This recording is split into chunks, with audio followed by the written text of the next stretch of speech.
ఈ శాటిలైట్ మొత్తం ఎర్త్ని కంప్లీట్గా ఎవ్రీ 12 డేస్కి మ్యాపింగ్ చేస్తూ ఉంటుంది. దీనివల్ల ఎర్త్ డైనమిక్స్లో, ఎర్త్ సర్ఫేస్లో ఎలాంటి చేంజెస్ వస్తే పూర్తి స్థాయిలో అర్థమవుద్ది అనమాట.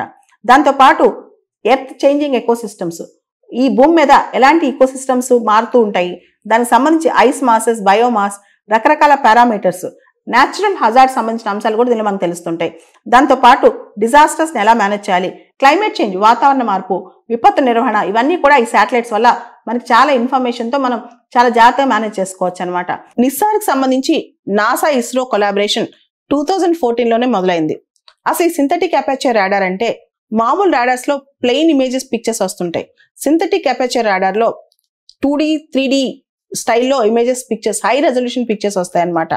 ఈ సింథటిక్ అపర్చర్ రాడార్స్ శాటిలైట్స్ పైనుంచి కానీ ఏదైనా మూవింగ్ ఆబ్జెక్ట్ పైనుంచి కానీ దీన్ని మనం పంపించి ఫొటోస్ తీసుకోవచ్చు. ఈ L band, yes band 2 frequencies ఉంటాయని చెప్పా కదా.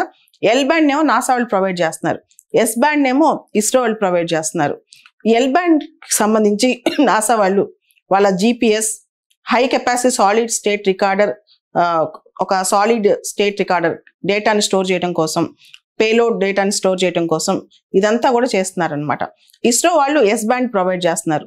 ఇది ఇస్రో వాళ్ళు ఎస్ బ్యాండ్ ప్రొవైడ్ చేయడమే కాకుండా GSLV లాంచ్ వెహికల్ ద్వారా దీన్ని లాంచ్ చేయబోతున్నారంట, geosynchronous satellite launch vehicle ద్వారా.